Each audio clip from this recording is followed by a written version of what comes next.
Howdy, MUS119. These are modules 4A and 4B, which describe intervals. What are intervals? When do we use them? Why do we need them? How do we use them? Which I repeated twice. And how do we identify and create them? So that's what this unit is going to cover. So the first thing that we need to do is define what an interval is. An interval is the relationship between any two notes or any two pitches. The description will always have a quality and a number attached to it. These notes can be played together, which are harmonic intervals, or consecutively, so one after the other, which are melodic intervals. Every interval has a different sonority, which makes it useful to describe each relationship. We use intervals to construct chords and triads, which we will cover in our units next week. So, as stated before, intervals are measured and described in terms of distance and quality. Distance is easy to measure. We just count up each note from the bottom note. So we count the bottom note as 1, and then we'll count up the consecutive lines and spaces until we land on the next note that's there. So over here on the top of example 5.1, part A, you can see we start on an E, right? And E is your first note. So this would be 1, 2, 3, 4, 5. Notice that we're going up 5 spaces. We're always going to start with the bottom note. So then over here you have a legend line with the C sharp, so we're just counting the lines and spaces that it takes to get from one note to the next. So your first, you need to make sure that you count that legend line as 1, 2 for the space below, 3, 4, 5, 6, 7. So you get an interval of 7th, and then over here you have a B flat to D, which is a third, so you have a 1, 2, 3. So essentially that's how you find the distance. We're just counting steps. The only difference between these harmonic intervals and the melodic intervals, aside from there being different pitches written, you still find the distance the same way, but the only thing that's different is the way that they are played. So harmonic intervals will be played together. So example 5.1, part A, you have an E and a B. So instead of playing, you'd play. For the next one, 5.1, part B, you have a C sharp and a B. And then you have an interval of a third between B flat and D. And then the melodic intervals, you play one note after the other, so you have a C to an A. Would be a melodic interval. A flat, D flat, and then so those are just examples of intervals. So the hardest part about intervals is being able to find the quality. There's 5 different quality designations that we can use to label intervals, which are perfect, diminished, minor, major, and augmented. There are certain quality designations that align with certain distances of intervals. So, intervals that can be described as diminished, perfect, and augmented are applied to intervals that have the distance of a unison or 1, a fourth, fifth, and an octave, which means you're starting from, say, C to C is 1 octave. So you would label those intervals in terms of quality as diminished, perfect, and augmented, whereas intervals of a second, third, sixth, or seventh can be defined as diminished, minor, major, and augmented. Notice that all intervals can be described as diminished and augmented. You're just switching out the perfect for major and minor and vice versa, pending what distance you have. And this is a nice little table that I took out of the textbook because I think it's really helpful. So intervals of a unison, fourth, fifth, or octave are perfect intervals, meaning they could be described as diminished, perfect, and augmented, whereas major and minor intervals are those with the distance of a second, third, sixth, or seventh, and those can be described as diminished, minor, major, and augmented. So I'm going to help you with this. But before we get to, writing and identifying intervals, I wanted to cover what augmented and diminished mean because those are new terms for us. An augmented interval is 1/2 step larger than a perfect or major interval, while a diminished interval is 1/2 step smaller than a perfect or minor interval. So if you have, say, an augmented fourth, right? If I was looking, I think I can add a piece of Oh, yeah, that's nice.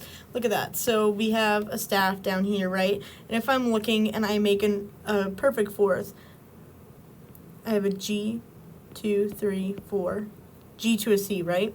So that's a perfect fourth that I have written out here. We'll get to how to write that in a second. But if I were to write an augmented fourth, we're literally expanding the interval by 1/2 steps. So instead of writing a C natural, I would write a C sharp. A diminished fourth would be a C flat. So you're creating a smaller interval by 1/2 step. And the same can work for any interval with a third. So do not think of this as augmented raising the pitches and diminished lowering the pitches. That's not necessarily true, because when you are expected to write the bottom note, an augmented interval will be different. So just think about augmentation as you literally expanding your intervals, while a diminution or a diminished interval, you're kind of squishing it together, kind of like my intrusive thought is those can crushers that like are those giant metal things like coming down and slowly like crushing it. I don't know what those are called. However, that's what I think of. Yeah, so think about that, what I have down here. An augmented quality widens the interval, while diminished quality shortens the interval. Moving on. There are two different methods to determining intervals and their qualities. So we could use a scale method, which is not my favorite, but it works for some people. And you could read more about this in the textbook, as well as the interval chart, which is my handy dandy, I love this method. So let's start with the scale method. So this method has you learn all of the intervals that are associated with a major scale. You will learn one of each of the 8 intervals, and you can modify them using the diagram below. So I made out this diagram. As you can see, you have your perfect intervals, which are unison, fourth, fifth, and octave, or 2, 3, 6, and 7 for diminished or major minor intervals, right? So let's go to the next slide, and so that you're able to actually see what we have going on here. So here I have a C major scale, right? And I know it kind of looks like a lot, but all it's saying here, I'll guide you through it. You got between C and D, you have a major second. Oh, sorry. So you have 2 notes, and they are 2 half steps apart. So yeah, you have a whole step or 2 half steps. Then over here, if you look between C and E, you have a major third. So you can remember that. In a major, here, I'll write it on the side. You have a major second, a major third between the first and third note. So between C and E, you have 4 half steps. Then you would have a perfect fourth, because these are a fourths are a perfect interval. So a perfect fourth is C to F here, and you have 5 half steps. The next one would be a perfect fifth, right? And we can see that here we have 7 half steps. A perfect fifth between C and G. Between C and A, you have a major sixth, which I'll write down here. Then you have a major seventh, which is 11 half steps up here between C to B natural, and do to do, C to C is a perfect octave. So if you remember this, you can adjust the intervals. So if you see something that looked like on a staff, and you had a C, right, and say you had a no, let's not do that. Let's say an E flat, right? You can essentially use these tables that I drew below, or like these sliding scales below, to describe the intervals. So if you know in the key of C major, between C and E is a major third, right? Well, we know between C and E is a major third, and we just lowered our E by 1 half step, making it an E flat. Therefore, this is a minor third. So in terms of labeling, I would use P for perfect, a capital M for major, and a lowercase m for minor. I write a line over it to indicate that, yes, this is a minor. Because sometimes you can't tell the difference. Like, some people will try to get away on quizzes and, like, write both of these, but this one's major and this one's minor. That doesn't work. Yeah, so essentially you could use your knowledge of these scales in a major key to look at intervals. Like, if you had between C and B natural, right? The first thing we're going to do is look and count our distance. We have a 1, 2, 3, 4, 5, 6, 7, right? So we know it's some sort of a seventh, and then we have to find the quality of it. And if we know that between C to B natural, if you look here, is a major seventh, right? C to B natural is a major seventh, but we have a B sharp. We're raising the pitch by 1/2 step. So we started with major between C to B natural, right? And then we raise that B by 1/2 step. So this has to be augmented as according to my table here. I'm just essentially adjusting everything by half steps, which this table is very helpful even when you are using like the half step method in the next shown slide. However, the scale method is pretty helpful because you could just remember, well, in a major scale, you know, like your major scale is kind of like your reference point, and you have between C to D is a major second, between C to E is a major third, and that will be the same for any major scale. Like if you were in the key of D, between D and E natural is a major second, between D to F sharp is a major third, between D to G is a perfect fourth. So that works with any scale that you have. So you can do it this way and memorize this, and use these kind of sliding scales as a way for you to alter your qualities.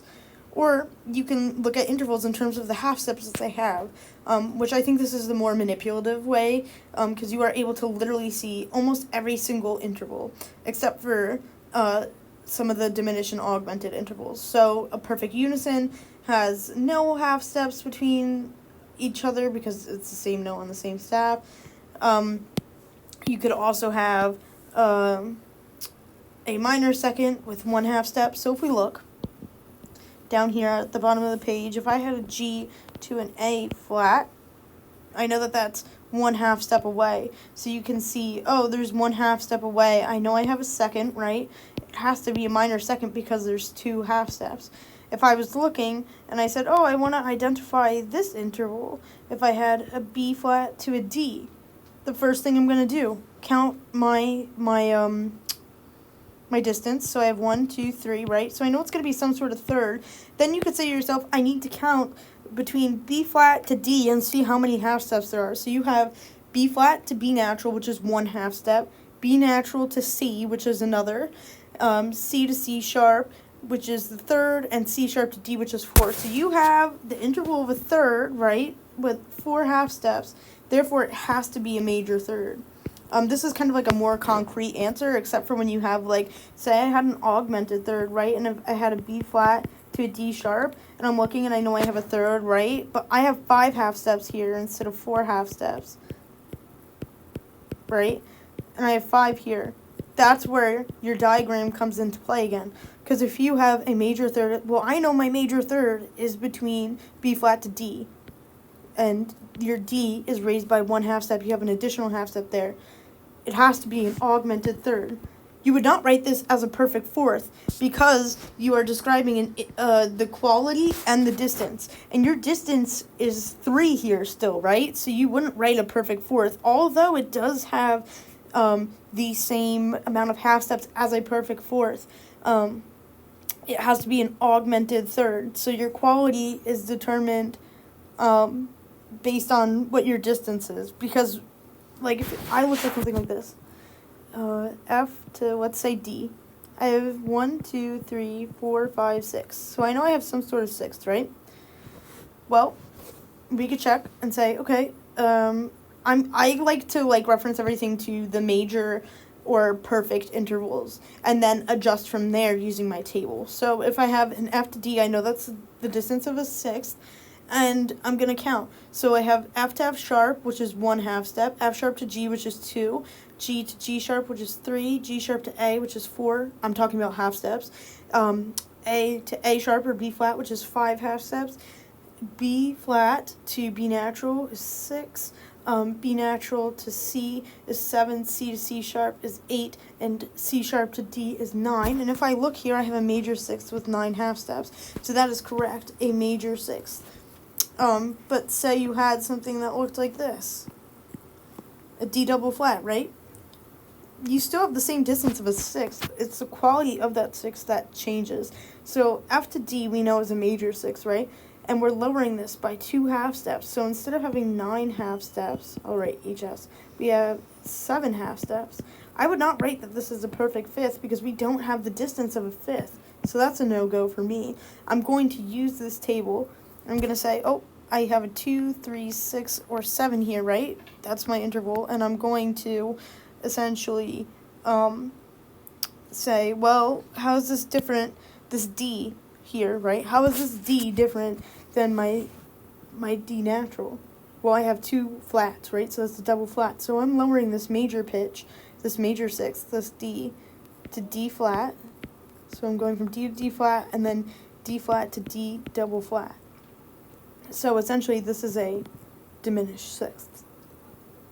So that's how you would use this table and those sliding scales, which I find to be pretty helpful with whatever method that you're using. So, another important reminder is, what is an octave? I want you to remember that an eighth is an octave. A perfect eighth, P8, is the same note as the bottom note reproduced in the next higher register. So, if you see here, you have a C sharp and a C sharp. That's a perfect octave. You have 12 pitches in between them, right? But you could also have an augmented octave, which is essentially the same pitch as written, right? But we have one step higher. You're increasing the amount of half steps you have between the bottom and top notes. So you have a C sharp to C sharp, right, which is a perfect octave. You're playing the same note in a different register. Whereas an augmented octave, you have a C double sharp. So that's essentially an harmonic equivalent to a D. So you have that augmented octave.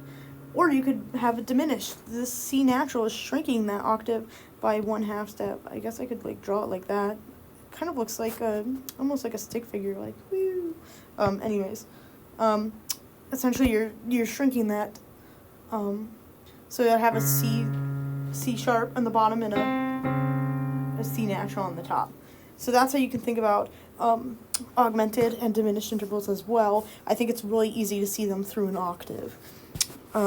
So yeah, that's a good reminder. And here's a really nice tip that I always tell my students, and some of them use it to their advantage, and they do so much less work. So perfect fourths and perfect fifths are consistent in their instruction. In a perfect fourth, if the bottom note is natural, the top note will also be natural. If the bottom note is flat, the top note will also be flat, same with sharps. The exception to this rule, get ready for it, is if you have F to B flat is a perfect fourth. If you had B flat to F, that's a perfect fifth. If you have F sharp to B natural, that is a perfect fourth. And if you have B natural to F sharp, that is a perfect fifth. Other than that, if you see anything that looks like this, actually, that's literally the worst note that I could have used. If you have an A and an E, boom, count your distance. 1, 2, 3, 4, 5. You know it's a fifth. Boom. Because your bottom note has a natural and your top note has a natural as well, assumed by the lack of accidentals, you can see that that is a perfect fifth. Perfect fifth.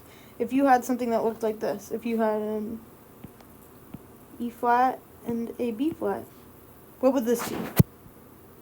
First, count your distance. 1, 2, 3, 4, 5. That's a fifth, right? And they both have accidentals. Perfect fifth. Boom. If I had an E flat to an A flat, count your distance. 1, 2, 3, 4. We know it's a fourth. Oh, they both have flats together. It's a perfect fourth.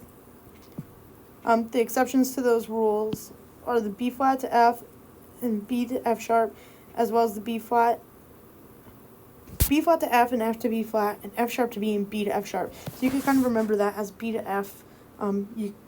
It's not always going to be a perfect fifth just by looking at it. So the first thing that I want to do in terms of practicing identifying intervals is to name the interval between an F and D. We kind of did this before, but I wanted to write out the steps for you to be able to follow along. So the first thing I want you to do is look at the interval given and find the distance. So you need to find the number first. So we're looking for the number, and if you look between F and D, you have F, G, A, B, C, D. Essentially, I'm just counting this as according to the distance on the staff. So F to D, right? 1, 2, 3, 4, 5, 6. So we know it's some sort of a sixth. I want kind of like a sub-step for you to think about. With an interval of a sixth, that can be described as diminished, minor, major, or augmented, right? And this comes down to my little sliding chart here. You can count how many half steps are between F and D, or if you think about it in the scalar method, between F and D, the interval of a sixth is going to be a major sixth, right? You can think about a major scale, F, G, A, B flat, C, D, E, F, right? And if we look between F and D, you have a major sixth.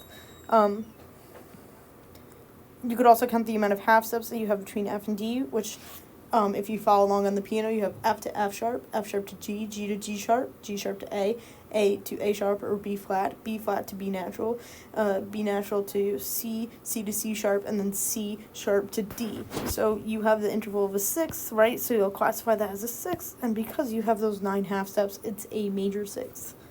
What happens if the interval given was an F to a D flat? Well, you know that an F to D is a major sixth, right? Always finding my major intervals.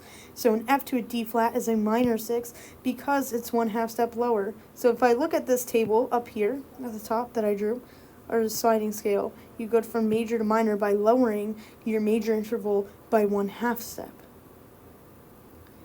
If you had a D double flat instead, you would have a diminished interval because you're lowering, yet again, that minor interval by 1 half step again. Or you could think about it in terms of the major interval. You're lowering it by 2 half steps or a whole step.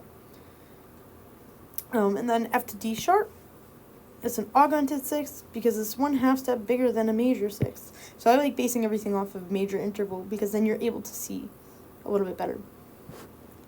And this is the example with all of them written in so that you're able to see it. So if you would like to pause your video and look at this, you can. But I am also going to play this for you so that you're able to hear it.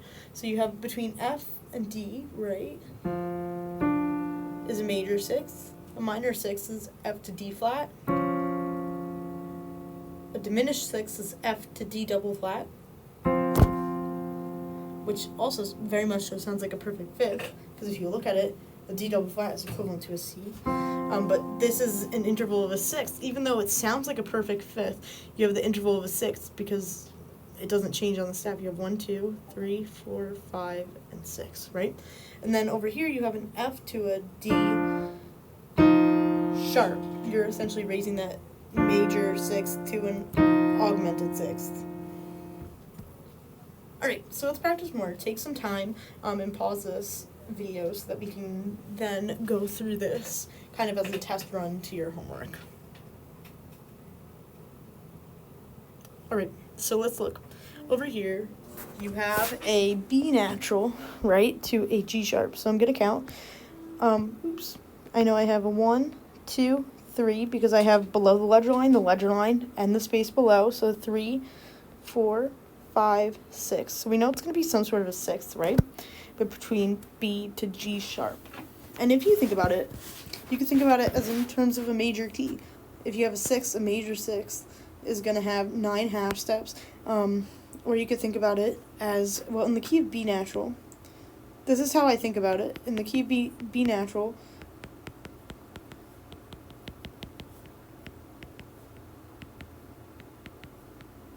I have 1, 2, 3, 4, 5 sharps, right?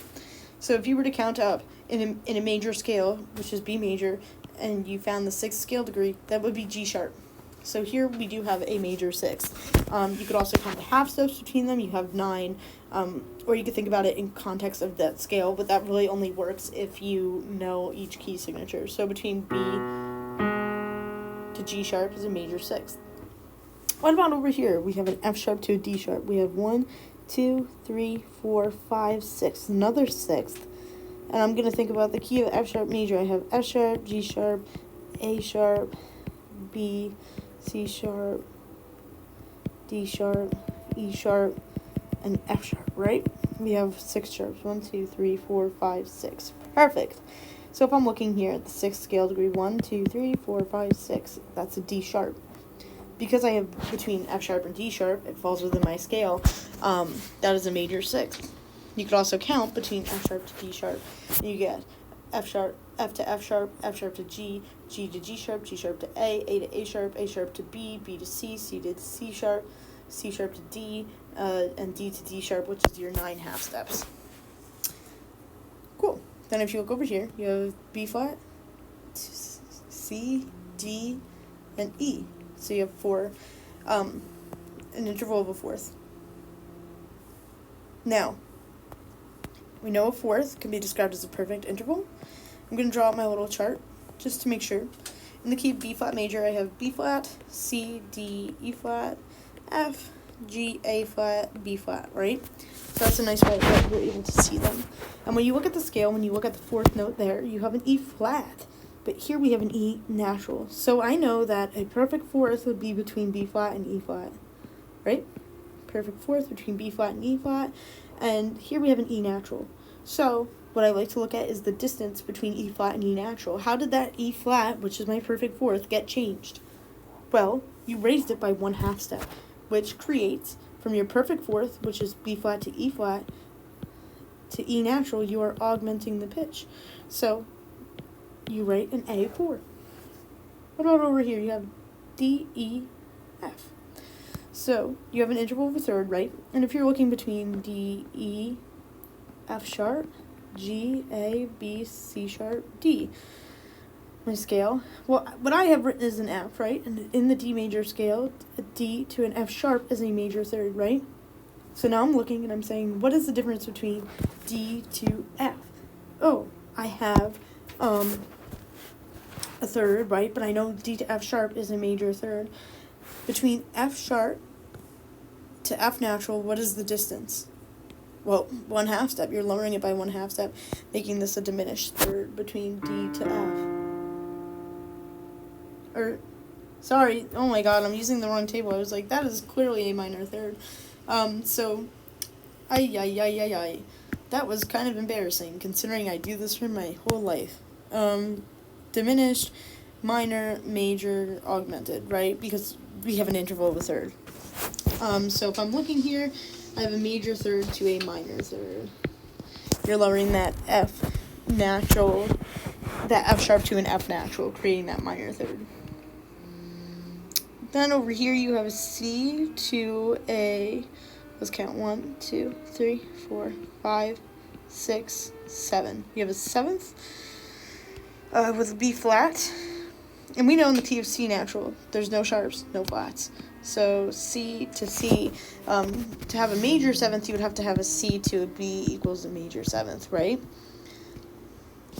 You can find that out by counting half steps, or think about it in terms of the scale. In the scale of C major, there's no sharps, no flats, so your 7th note would be B natural. And because you have a B flat, it's lowered by 1 half step, making it a minor 7th. So instead of having, you have your minor 7th. Yeah. You could also do this by counting with the half steps, but I thought that was more self-explanatory for you to be able to sit down with the piano and try that out, whereas the scale method, you don't really have a tool to help you use that aside from these videos. So, a helpful thing to do would be to follow this lecture with Chapter 5 in the textbook. The interval identification exercise contains content from this lecture, which basically is right here. And if I open the link that's in the syllabus, and I'll also post it on the announcement page if it's not there already, you have this musictheory.net, right? So you can customize the exercise, just keep it in treble clef. the range, just keep the two ledger lines. Display them as harmonic. It doesn't really matter though. All intervals, you're going to have diminished seconds through 8 octaves, minor seconds, thirds, sixths, and sevenths, major seconds, thirds, perfect fourth and fifth, both majors, 6, 7, and perfect octaves, as well as all the augmented intervals as well. So those are the settings that I want you to use. Difficulty, use level 2. And this is really cool because you can reset your score over here and the 3 dots. You could show a timer if you wanted to show the timer. You can skip the question. And then what I'm asking you to do is at the bottom here it says show progress report. And you can just take a screenshot of this or somehow save it. So like if I did a couple of these, I'd be like, okay, 1, 2, 3, 4, 5. I know I have a fifth of some sort. I know that between B to F sharp is a perfect fifth, so this has to be a diminished fifth. Okay, great. And my volume's not up, but it will play like the pitches if you have it on. So that's kind of cool. Here we have, this is a really cool thing to notice. So if you see here, look at what notes you have. You have an A and a B, right? If you have this sharp sign here, this sharp belongs to the B, because the center of it, where that little kind of box of that hashtag looking thing is, aligns with the B. So you have a C to a B, an A to a B sharp. So you have 1, 2, 3 half steps there, which is a,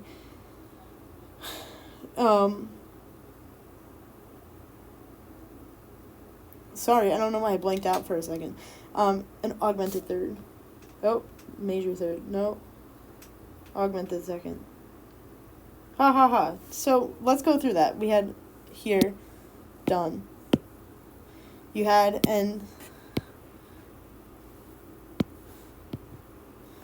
so we had an A to a B sharp, right?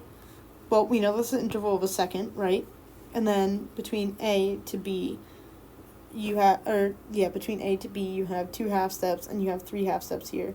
So instead of having a major second, which would be A to B natural, right, we're raising that second by 1 half step, making it an augmented second, rather than a major third, even though it will sound like a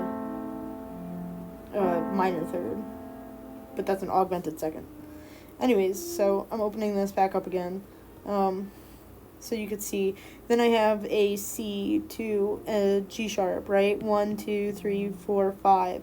Oh, I have a fifth, right? This is an augmented fifth. If I look over here, I have a D to a B. You could say 1, 2, 3, 4, 5, 6. In the key of D, B's are natural, so it's a major sixth. Or you can count the half steps as well.